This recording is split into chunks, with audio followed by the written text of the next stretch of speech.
Número de regiões em situação gravíssima cai de 12 para 5 em Santa Catarina. Mas, apesar disso, a projeção positiva da pandemia no estado é esperada só para o ano que vem.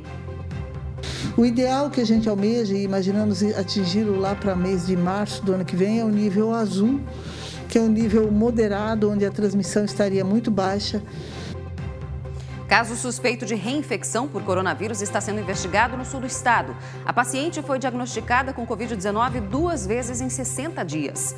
95% das obras de infraestrutura do estado estão com prazo expirado ou andamento comprometido. O levantamento é da Federação das Indústrias de Santa Catarina. O SBT News já está no ar.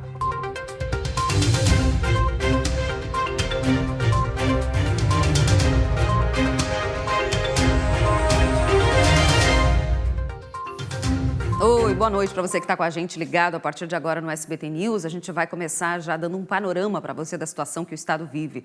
5 meses e meio convivendo com medidas restritivas e muitas proibições para reduzir a taxa de contaminação do coronavírus e o resultado começa a aparecer.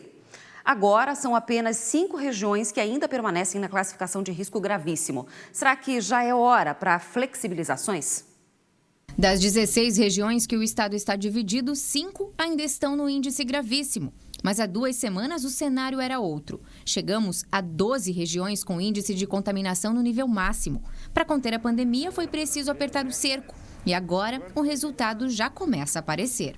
As regiões que saíram do vermelho e ficaram no nível laranja, o nível grave, elas ainda apresentam uma pontuação relativamente alta, ainda estão num limiar, um risco de voltar ao vermelho. As medidas de distanciamento social, elas ainda não são percebidas na matriz de risco. As melhorias, né? Nós esperamos ver melhorias e esperamos que aquelas que estavam no vermelho passaram para o laranja, que elas permaneçam e evoluam para o nível amarelo. O que a gente quer é sustentabilidade de alguns avanços conseguidos. Para sustentar esses resultados, é necessário manter o índice de isolamento social, monitoramento e investigação, ampliar a testagem e a rede de leitos clínicos e de UTIs. Com essa combinação, será possível atingir projeções mais positivas. Nesse momento, nós ainda estamos no nível de pandemia, né, que é uma epidemia de nível mundial, e ainda temos transmissão no estado. Estamos observando um leve declínio, mas nós temos que ter muita cautela para que isto permaneça. O ideal que a gente almeja e imaginamos atingi-lo lá para mês de março do ano que vem é o nível azul, que é um nível moderado, onde a transmissão estaria muito baixa. A região da Grande Florianópolis tomou medidas bastante rígidas e há 2 semanas deixou a classificação de risco gravíssimo e se mantém no nível grave.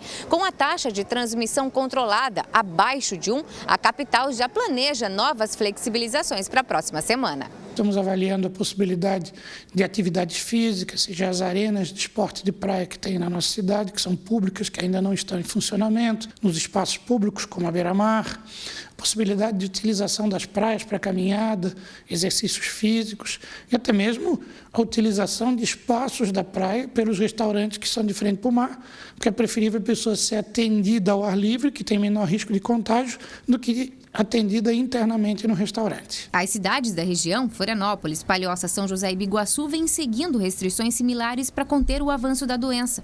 Amanhã devem se reunir para discutir novas alterações. Um decreto com posições semelhantes, né? Um decreto único, ele traz um melhor resultado, ele aumenta a taxa de isolamento, as pessoas não se dirigem para outro município para buscar alternativas. Nós estamos continuando com esse trabalho para discutir a avaliação de todo o quadro da região, os números apresentados, os protocolos para eventuais novas atividades ou liberações. E, posteriormente, todo mundo reúne com a sua equipe técnica para, a partir da semana que vem, talvez já começarmos a termos essas novidades. De qualquer forma, mesmo que a situação esteja sob controle, qualquer liberação precisa ser avaliada. Com regramentos corretos, né, no sentido de libera a atividade, mas mantém as regras fortes de distanciamento, a possibilidade de testagem mais ampla, porque por mais medidas que a gente tome, ainda não temos a vacina. A partir do momento que tivermos a vacina, esse cenário muda completamente. Pois é, e depois que o primeiro caso de reinfecção por coronavírus foi registrado em Hong Kong, na China, uma situação suspeita de reinfecção também está sendo investigada aqui em Santa Catarina, no sul do estado. Quem tem mais informações sobre esse caso para a gente é a repórter Jéssica Valentini. E essa pessoa, essa paciente, teria de fato contraído 2 vezes a Covid-19, Jéssica, é isso? Boa noite. Boa noite, Bruna. Boa noite a todos. Isso mesmo, essa mulher que é da cidade de Uruçanga, no sul do estado, foi diagnosticada com a Covid-19 2 vezes, isso no intervalo de 60 dias. E por isso esse caso é investigado como uma reinfecção. Hoje a nossa equipe do SBT Meio Dia conversou com o médico da cidade de Uruçanga que explicou para a gente esse caso. Vamos ver. A gente trata o caso como um caso presumidamente de reinfecção, né? Para a gente ter uma confirmação completa, a gente teria que ter estudos semelhantes a esse feito em Hong Kong, que são feitos através de sequenciamento de DNA e através de identificação dos vírus e subtipos. Mas nós tivemos um caso de uma mulher com sorológico positivo, e com uma epidemiologia compatível com a infecção por coronavírus, e após 2 meses de ela estar de novo nas suas atividades após o isolamento, ela teve sintomas. A gente coletou aí nesse momento um swab nasal, o PCR, e veio positivo. Então, a gente trata esse caso como uma reinfecção, pelo menos presumidamente, sem essa confirmação completa, mas presumidamente uma reinfecção, porque nós temos 2 resultados positivos no intervalo de 60 dias. Esse caso está sendo investigado ainda porque o primeiro teste foi um teste rápido e pode ter dado um falso positivo, que é difícil. Outra hipótese é que tenham sido 2 vírus diferentes, que foi o mesmo caso que aconteceu na China. Mas, independente do resultado dessa investigação, é importante alertar para quem já pegou o novo coronavírus, quem já teve a Covid-19, que é possível. Então, tomar os cuidados, todos esses cuidados sanitários que as autoridades de saúde estão nos alertando para continuar vivendo com segurança. Bruna. Tá certo, feito o alerta e reforçado, Jéssica, que a gente, independentemente se pegou ou não pegou, tem que continuar se cuidando para se proteger e proteger os outros. Obrigada pelas informações, Jéssica Valentini, falando desse caso de possível reinfecção no sul do estado. Agora, então, a gente vai dar uma olhada nos números atualizados da Covid-19 aqui em Santa Catarina para entender do que a gente está falando nesse momento. 2.170 pessoas já morreram por conta da doença aqui no estado. 28 de ontem para hoje. 139.638 pacientes foram confirmados com o vírus desde o começo da pandemia. Foram 2.078 nas últimas 24 horas. A taxa de ocupação dos leitos agora aqui no estado está em 72,7%. E em Itajaí, no litoral norte, hoje foi dia de mutirão de testagens para o coronavírus na zona rural da cidade. 165 testes foram aplicados na população durante todo o dia. Os resultados dos testes de hoje ainda não foram divulgados, não saíram ainda. A intenção do município é traçar a situação epidemiológica para saber o percentual de moradores positivos assintomáticos nas comunidades rurais que ficam bem distantes do centro da cidade. Itajaí é o 2º município em número de mortes por Covid-19 aqui no estado de Santa Catarina. E Blumenau também vai fazer um levantamento através de testes da Covid na população. O objetivo é mapear a distribuição do vírus no município e identificar os pontos críticos e a população de maior risco, usando esses dados para guiar as medidas de saúde e estratégias da vigilância epidemiológica da cidade, pelo menos pelos próximos meses. Vão ser 1.300 testes PCR distribuídos e aplicados de forma aleatória nos indivíduos que procurarem os ambulatórios gerais para casos não relacionados à suspeita do coronavírus. Os testes não vão ser feitos em locais usados por pacientes suspeitos e apenas um membro por família vai poder fazer parte dessa pesquisa, e vai poder fazer o teste. A Secretaria de Estado da Educação estuda mudanças no ensino médio da rede estadual. Isso porque, com o coronavírus e a suspensão presencial das aulas até agora, muitos estudantes tiveram dificuldades no processo de preparação para o vestibular. O governo planeja, então, ofertar um 4º ano do ensino médio em 2021, procurando reforçar os conteúdos com os alunos que concluíram o 3º ano nesse ano de 2020. A elaboração do projeto prevê aulas fora do turno escolar, de forma não obrigatória, somente para os estudantes que realmente tiverem interesse nesse reforço. O número de vagas e dos professores que vão ser contratados ainda não foi divulgado, já que depende do modelo que vai ser implementado e ainda passa por análise para ser decidido, então, essa situação com relação à educação aqui no estado de Santa Catarina. A gente vai para o intervalo, na volta vamos falar a respeito da comissão que vai analisar o pedido de impeachment contra o governador Carlos Moisés na Alesc. Eu volto já. Foram definidos hoje na Alesc os membros da comissão especial que deve analisar o pedido de impeachment contra o governador Carlos Moisés, a vice-governadora e o secretário de administração do estado. O deputado estadual João Amin, do Partido Progressista, será o presidente da comissão. O vice-presidente será o deputado do PL, Maurício Scudlark. Luiz Fernando Vampiro, deputado do MDB, será o relator da comissão especial. E o deputado do PSL, Gessé Lopes, é o relator adjunto. Segundo o presidente da comissão, João Amin, assim que forem apresentadas as defesas do governador, da vice e do secretário, que devem ser entregues até o dia 2 de setembro, uma nova reunião será agendada para apresentar as defesas dos outros membros da comissão. A comissão especial deve analisar o pedido de impeachment e elaborar um parecer do caso em até 5 sessões ordinárias.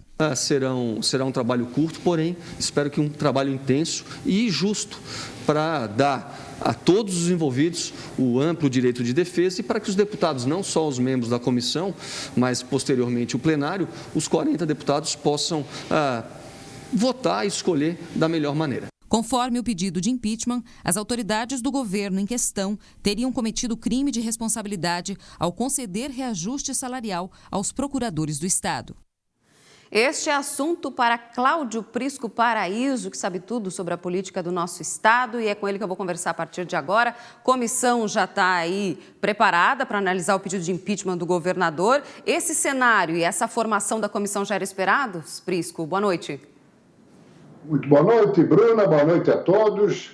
Todos os nomes escolhidos para a presidência e para relator já eram aguardados. Agora, antes mesmo da guerra política, nós temos uma verdadeira batalha jurídica.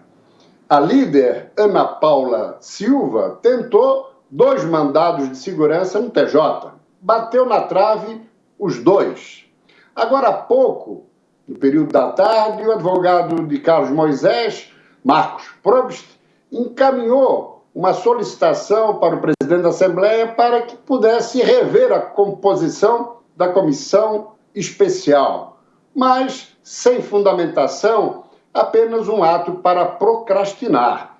Probst, que está aguardando uma manifestação de Luiz Roberto Barroso em Brasília, é pouco provável que ele reavalie a sua posição no que diz respeito ao rito do pedido de impeachment. Agora, diante da negativa de Júlio Garcia nessa questão da composição da comissão especial, é bem provável que a defesa do governador recorra a outra instância judicial. Tudo isso tentando jogar para frente, ganhar tempo. Olha, a grande verdade é a seguinte: tem que dar tudo muito certo para que seja votado em plenário no final de setembro o pedido de impeachment. Mesmo que venha a ser votado, nós teremos o quê? Outubro, novembro. Dezembro não acontece nada. Novembro tem eleições. Ou seja, vai ficar por o ano que vem. Fica, então, no contexto das eleições indiretas. E é aí que muda todo o cenário. A escolha de João Amin para presidente é na tentativa de atrair o PP. Só que os outros 2 deputados da bancada estão mais vinculados a Carlos Moisés. Querem trazer também o pai, o senador Esperidião Amin. A indicação de Luiz Fernando Vampiro pelo MDB para relator também é uma tentativa de reaglutinar o partido e gerar unidade para caçar Carlos Moisés. Mais difícil, a bancada está rachada 5-4, a favor ou contra. Então, Bruna, a grande realidade é a seguinte: muita água vai rolar por debaixo dessa ponte. É com você. Obrigada, Prisco, que a gente vai ficar de olho, é claro, né, em todo o desenrolar dessa situação. E hoje a Fiesc apresentou um panorama com a situação das rodovias federais e estaduais de Santa Catarina na reunião virtual do Conselho de Infraestrutura e da Câmara de Transporte e Logística da Fiesc. Atualmente, 95% das 37 obras desse setor no estado estão com o prazo expirado ou com o andamento comprometido. Segundo a Fiesc, esse cenário impacta diretamente na competitividade das indústrias catarinenses. Mas para que nós possamos ser exatamente competitivos, uma das necessidades é a melhoria da nossa infraestrutura. Então, a pauta infraestrutura é uma pauta permanente aqui na Federação das Indústrias, porque ela interfere diretamente na competitividade da nossa indústria. Sobre as rodovias estaduais, a Fiesc ressaltou a importância do governo manter um programa para garantir a manutenção dessas rodovias. O estado investiu nesse ano cerca de 19 milhões de reais para esse destino. Isso representa menos de 1% do que vale a malha viária estadual, quando o ideal, segundo estudos do engenheiro da entidade, seria algo em torno de 60 milhões para restaurar, manter e conservar os quase 7 mil quilômetros de rodovias estaduais pavimentadas e não pavimentadas. Já sobre as rodovias federais, o superintendente do DENIT Santa Catarina, Ronaldo Carione, disse que as obras de duplicação da BR-470 vão receber um aporte adicional de aproximadamente 20 milhões. Com esse recurso, a obra, que corresponde a 73 quilômetros e começou no ano de 2013, não vai parar e a conclusão está prevista para 2022, segundo o próprio DENIT. A gente acompanha para saber, né? 5 anos depois do prazo que era previsto originalmente para o encerramento dessa obra. Agora, o BRDE, o Banco Regional do Extremo Sul, fechou uma parceria com o Banco de Desenvolvimento da América Latina em uma reunião que aconteceu hoje. Foi assinado um contrato que vai disponibilizar 70 milhões de dólares, cerca de 392 milhões de reais, para financiar projetos econômicos em Santa Catarina, no Paraná e também no Rio Grande do Sul.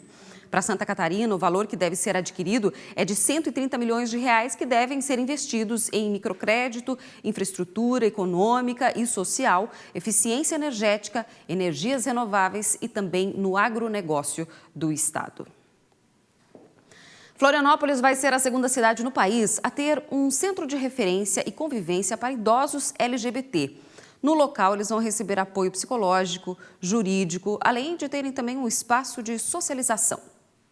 Ângela e Wilman estão juntas há 25 anos. Elas são de São Paulo e lá tiveram a oportunidade de frequentar o primeiro centro de referência e convivência de pessoas LGBT do país. Iniciativa que a capital catarinense também terá a partir de sábado. Lá elas encontraram um lugar para socializar com outros homossexuais sem medo de preconceito. E o Eternamente, o que ele fez? Ele veio para unir esse pessoal. E lá a gente se sente bem, tinha coral, né? A gente participava do coral, a gente ia para teatro junto, a gente ia para o cinema junto, né? Marcava para tomar um café à tarde, só com esse pessoal realmente da nossa cidade. Então, eu e a Wilma, principalmente nós duas, nos sentimos muito bem nesse lugar. A iniciativa é da ONG Eternamente Sou, que existe desde 2017, com a preocupação de dar assistência a idosos LGBT com mais de 50 anos. Em São Paulo, já são mais de 100 pessoas participantes. Em Santa Catarina, a intenção agora é que todos conheçam e procurem o centro de referência, seja para as atividades online ou presenciais quando for possível. A casa fica na Lagoa da Conceição e está pronta para começar as atividades. Um trabalho onde a gente vai propiciar mais um espaço onde pessoas iguais, no sentido de pertencerem a esse universo não heteronormativo, né? Então, seria desse segmento LGBT, óbvio que, né, focado nesse público acima de 50 anos, né? E que também, assim, criando esse espaço, a gente tem um espaço de diálogo, a gente tem atendimentos psicológicos.